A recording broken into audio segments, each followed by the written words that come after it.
Hello everyone and welcome back to another Star Wars figure review.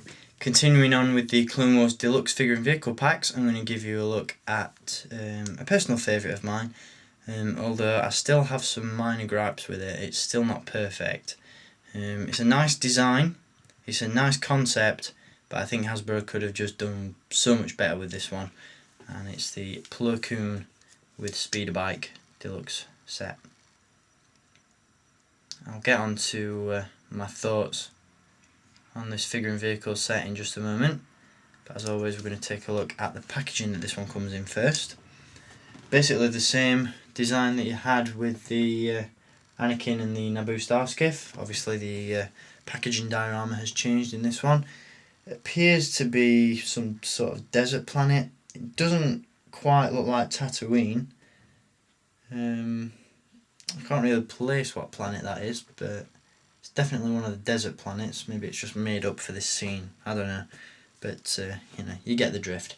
Obviously on the side there you've got an image of Plo Koon, and on the side of this side, well, this side of the packaging you've got Plo Koon riding the speeder, which up to now hasn't actually featured in the Clone Wars. Obviously it's another Hasbro design, but I hope that somewhere down the line we do actually see Plo Koon get to ride this bike in the show. On the back of the packaging you've got a rundown of the vehicle's features, as well as the description and the rest of the vehicles in the line. So I'm going to quickly read to you from the back. Plo Koon rides a Separatist... No, he doesn't. Plo Koon rides a speeder bike into battle against the forces of the Separatist Droid Army.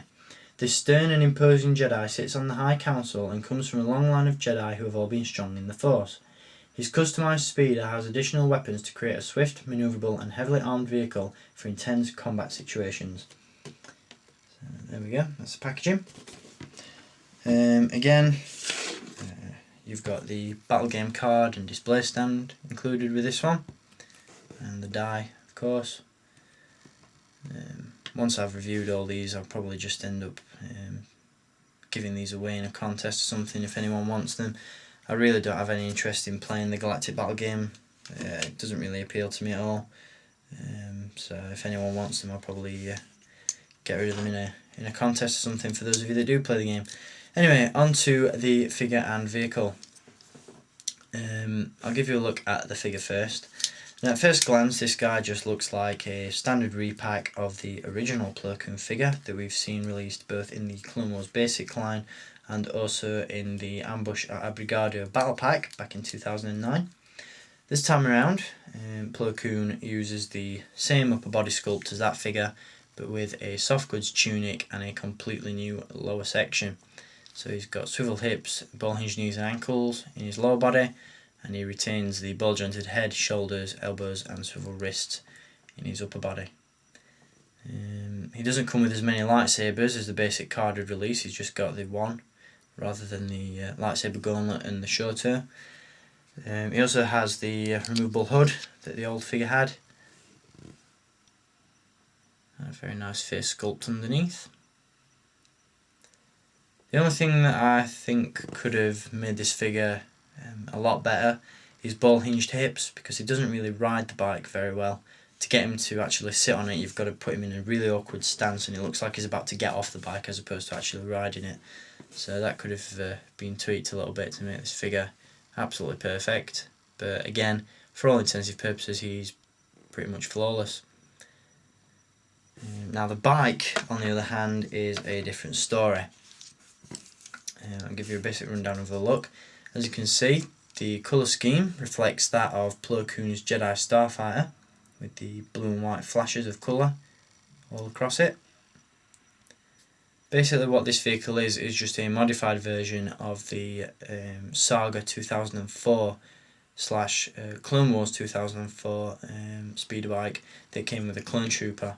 This time around obviously the paint job is different, and also this front panel, or this fork design at the front has been tweaked as well, just to be slightly different to the original release. The speed flaps are still the same, that when you put the vehicle down on a smooth surface the speed flaps will go down at the back, and they work off a spring. The handlebars are posable as well, and it also comes with this rather silly looking cannon which really does look too toyish to me. It doesn't really look like anything that we'd see in the Star Wars universe. It looks more like an Action Man accessory. Really not impressed with this. But that just clips to the underneath of the speeder bike, and it fires a missile that when you press the button on the side there, it fires out like so. The biggest thing I've got to complain about with this bike is the fact that the front of the speeder bike is extremely flimsy. To give you an example of what I mean, look at that. That is really poor. You know, Hasbro could have just done so much better with that. They could have done a lot more to make it more sturdy and make it more balanced out, but when you put this thing on a smooth surface, the front part of the bike tends to lean and you get this permanent, you know, it just starts to curl and it looks really, really bad. Hasbro could have just done so much better with this one. Really, really poor effort. But as I said, the concept is great and the overall look of the vehicle is good, but that front part is just, it's terrible. Really could have been better. So there we go. That's Plo Koon's speeder bike and Plo Koon. Hope you've enjoyed having a look at this figure and vehicle pack, and I'll be back with the pick of the bunch next, so stay tuned for that. And until next time, keep collecting, and may the Force be with you.